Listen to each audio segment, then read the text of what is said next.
예수님을 고발하는 자들은 예수님께서 백성을 미혹한다 라고 여겼어요.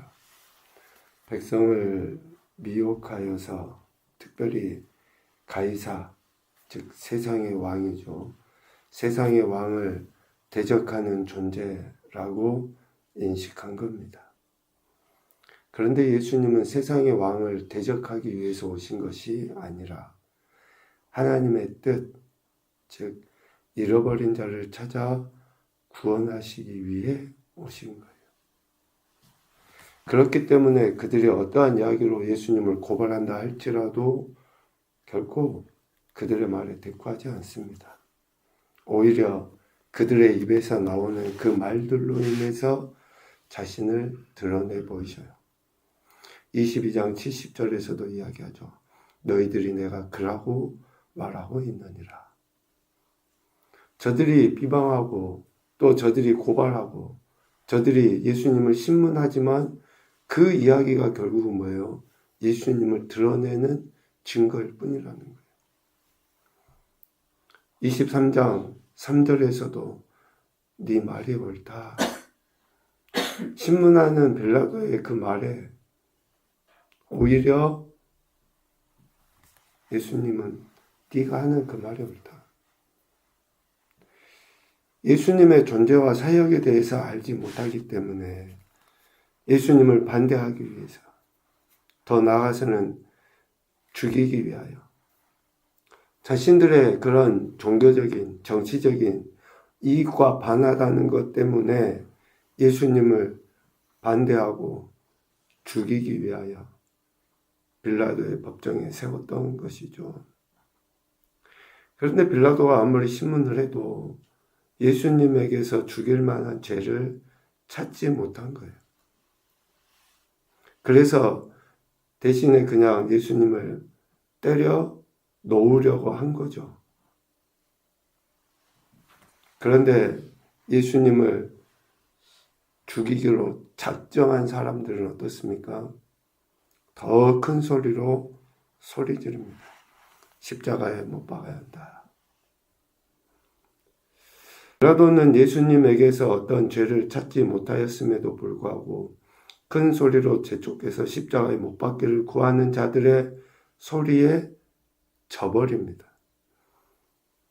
23장 23절에 보니까 그들의 소리가 이긴지라.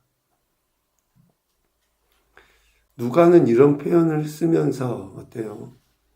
예수님께서 십자가에 못 박혀 죽임당하심이 세상에 패배한 것처럼 표현을 해요.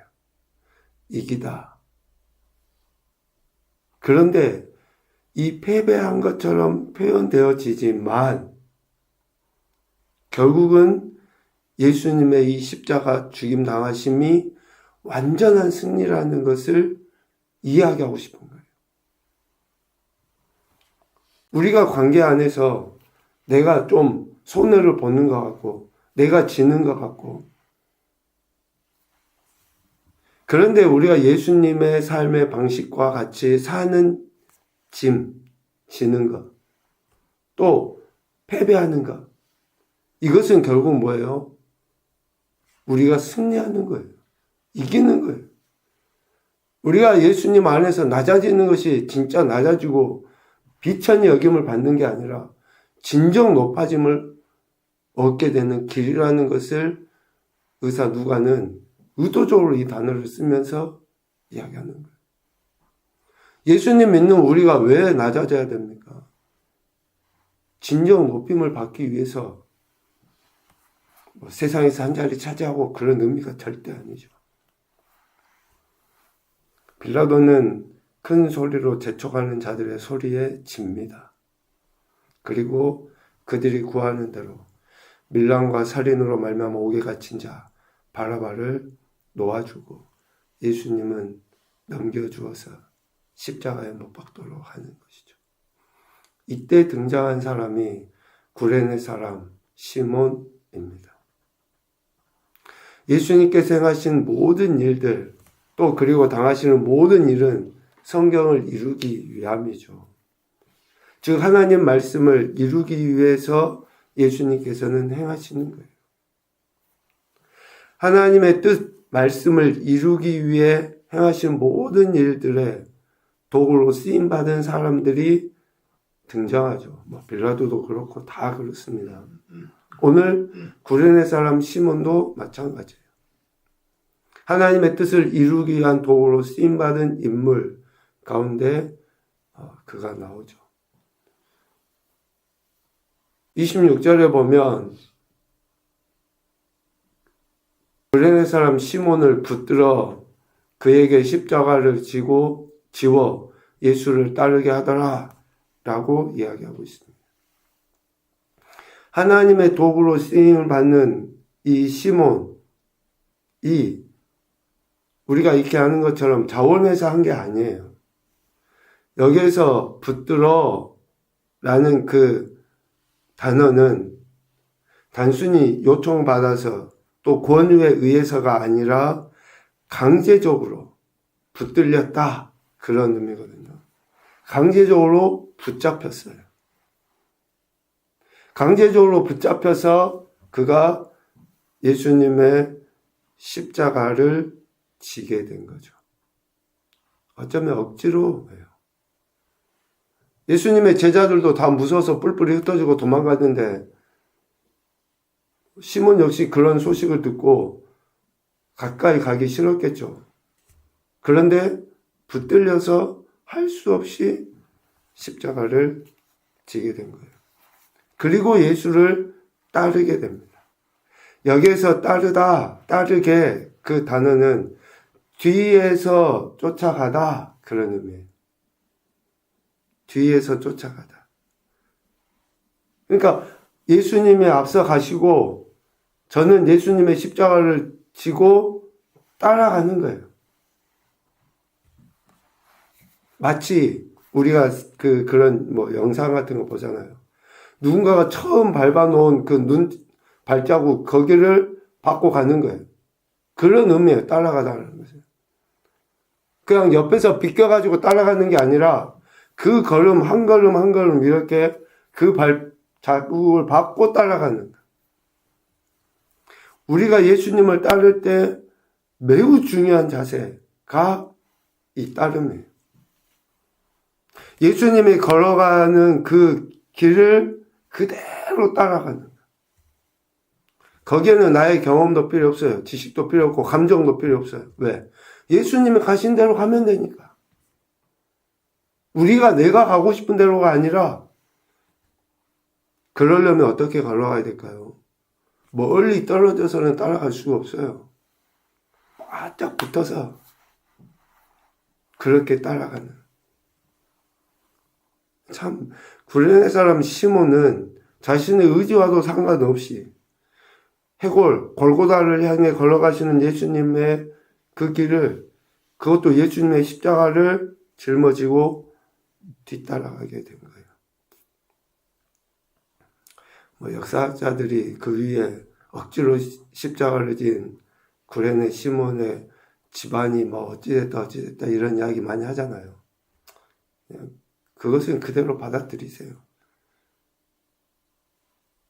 그가 나중에 자녀들이 형통하고 복받고 더 교회 안에서 큰 자리 하나 차지하기 위해서 그렇게 한 것이 절대 아니니까. 그냥 지금 자신의 의지도 아니었지만 억지로라도 예수님의 십자가를 지고 따라간 것이 중요한 거죠. 우리 인간의 생각하고 하나님의 생각은 다릅니다. 때가 달라요. 가장 적합한 때가 언제냐? 나는 내가 생각하는 가장 적합한 때가 있다고 생각을 하잖아요. 그런데 하나님이 행하시는 때가 가장 적합한 때예요. 하나님이 행하시는 그때. 지금 구레네 사람 시몬에게 있어서는 지금 이때가 가장 적합한 때예요. 저가 지금까지는 예수님의 뒤를 따랐다는 소리가 전혀 없어요. 그리고 시골에서 올라와서 유월절을 지키기 위해 예루살렘에 와 있는 디아스포라, 흩어져 있는 유대인 중에 한 사람이에요, 그냥. 그런데 그는 억지로 지금 예수님의 십자가를 지게 된 거예요. 이때가 가장 적합한 때예요, 그에게. 하나님이 하시는 그때가.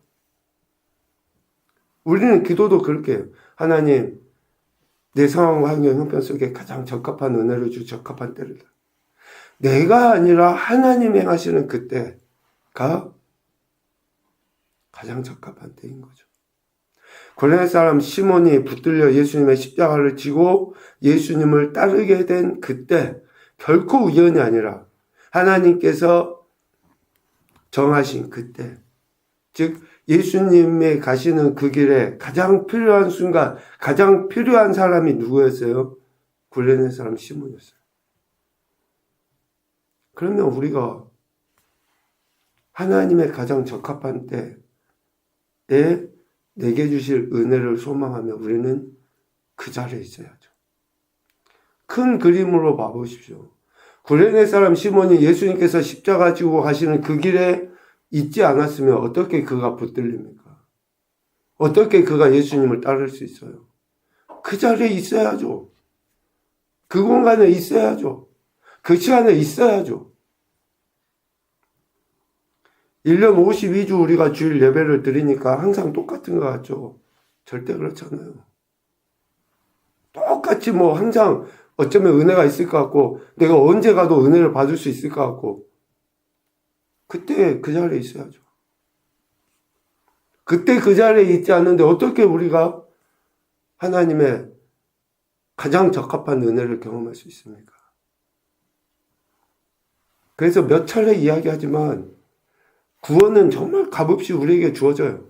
그런데 구원의 은혜를 누리고 하나님의 영광을 드러내기 위해서는 치열하게 싸우지 않고 치열하게 내 자신을 복종시켜서 하나님이 기대하시는 그 자리에 내 몸을 갖다 놓지 않으면 그 구원의 은혜는 남의 것일 수 있어요. 오늘 구레네 사람 시몬은 하나님이 행하시는 그때에 쓰임받는 도구가 된 것이죠.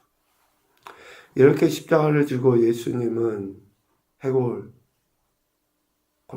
골고다로 올라가시죠. 이 모습을 지켜보는 사람들의 상반된 모습이 오늘 본문에 잘 나타나 있습니다.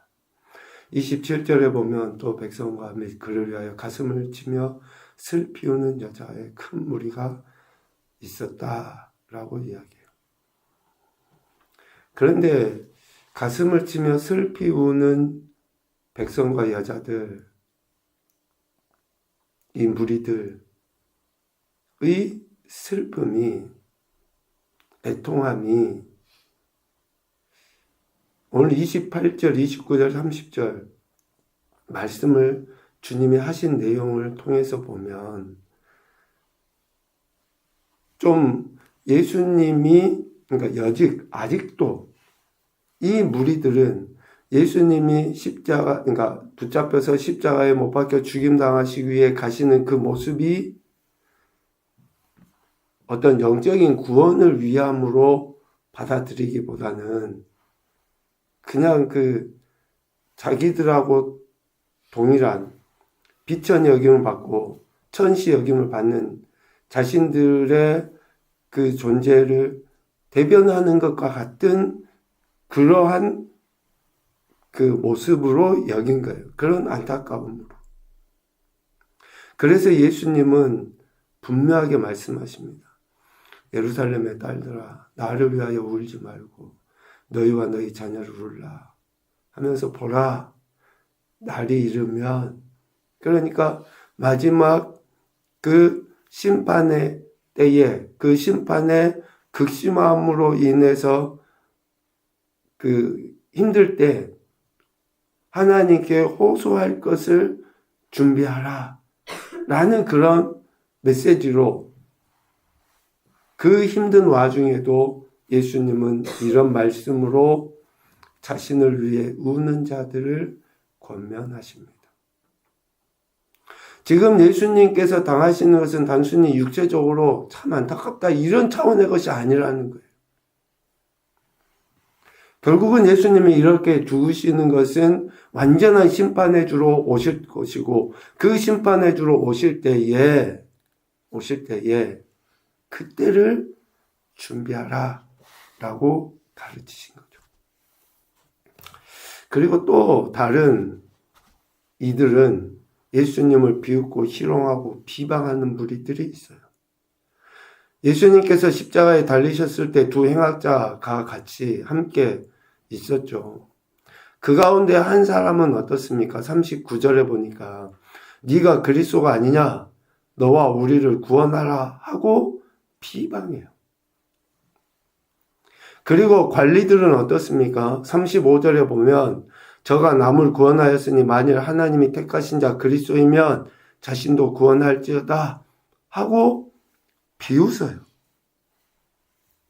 또 군인들 36, 37절에 보면 군인들도 신포도를 주며 네가 만일 유대인의 왕이면 네가 너를 구원하라 라고 희롱해요. 비방하고 비웃고 희롱합니다. 또 그래서 조롱한다 그 말도 쓰죠. 그런데 이들이 하는 면면을 보십시오. 그리스도 하나님의 아들 또 유대인의 왕. 그러니까 저들은 세상의 그 메시아, 세상의 왕, 절대적인 힘을 갖고 있는 왕을 기대한 거예요. 우리 안에도 진짜 예수님이 어떤 내 문제 해결해 주는 또 내 기도를 들어주는 그러한 존재로만 인식한다 그러면 미안하지만 혹시 이런 문제들이 이런 일들이 생길 때에 비웃고 비방하고 조롱할 수 있어요. 희롱할 수 있습니다. 예수님은 내 문제 해결을 위해서 내 육체의 질병을 고치기 위해서 내가 기도하는 것을 들어주기 위해서 예수님이 이 땅에 오신 분이 아니에요.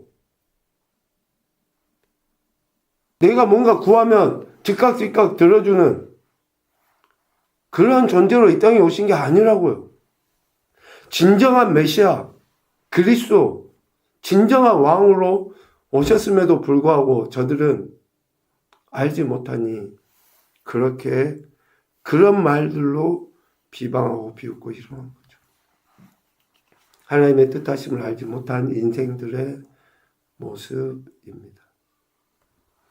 예수님께서 하나님의 아들이시고 왕으로서 십자가 지심을 이해하지 못하기 때문에. 그런데 다른 한편 강도는 어떻습니까? 42절에 보니까 당신의 나라에 임하실 때에 나를 기억하소서. 저가 예수님에 대해서 얼마나 들었는지 모르지만 그 십자가 위에서 주님에 대해 이렇게 고백한 거예요. 예수여, 당신의 나라에 임하실 때 나를 기억해 주십시오. 이렇게 고백한 사람에게 주님은 오늘 네가 나와 함께 낙원에 있으리라 라고 구원의 은혜를 선포해 주십니다. 진짜 예수님이 구원자이신 것을, 영혼의 구원자이신 것을, 내 상황, 환경, 형편, 문제를 해결할 그러한 존재보다 진정 내 영혼의 주인 되시는 그분을 신뢰해야 한다는 것을 가르쳐 주셔요. 예수님을 우리가 제대로 믿어야죠. 제대로. 단순히 기적을 바라서 예수님을 쫓습니까? 헤롯도 예수님의 기적을 보고자 했었어요. 그건 믿는 게 아니에요. 첫 번째 교훈입니다. 억지로 해서 자원하는 마음으로 예수님의 십자가를 지고 따라가는 인생이 되어야 한다. 억지로 해서 자원하는 마음. 처음에는 억지로 할 수 있죠. 알지도 못하고 이해도 안 되니까. 그런데 그렇게라도 해야죠. 더 나아가서 이제 자원하는 마음으로 예수님의 십자가를 지고 따라가야죠. 언제까지 시켜서 할 겁니까? 언제까지? 두 번째, 마지막 하나님 앞에 설 때를 생각하여 지금 이 순간 믿음으로 왕이신 예수 그리스도께 굴복하자. 마지막 하나님 앞에 설 때 반드시 하나님 심판 앞에 서게 되어 있습니다. 그때는 우리의 행위대로 판단을 받게 돼요. 행위대로. 믿는 믿음의 행위대로 어떻게 행했는지. 그래서 억지로가 아니라 이제는 더 자원해서 주님 말씀에 순종하고 따라가자라고 한 거죠. 마지막, 겸손히 하나님 나라의 은혜가 삶의 현장에 실제가 되도록 구해야 한다. 하나님 나라의 은혜가 실제가 되도록. 그것을 우리는 구하며 살아야 하는 것이죠. 오늘도 우리를 위해서 이 땅에 오실 뿐 아니라 십자가에 죽으시고 지금 무덤에 계신 그 주님의 은혜는 이루 말로 다 할 수 없습니다. 그래서 기쁨으로 감사함으로 살아내야 하는 것이고 이를 위해서 우리 자신을 쳐서 복종시켜야 하는 것이죠. 오늘도 우리를 위해 이러한 일들을 행하신 주님만을 바라시며 영원한 하나님 나라 그 나라를 소망하며 살아가는 그 회복된 인생들이 되시기를 주님의 이름으로 축복합니다. 아멘.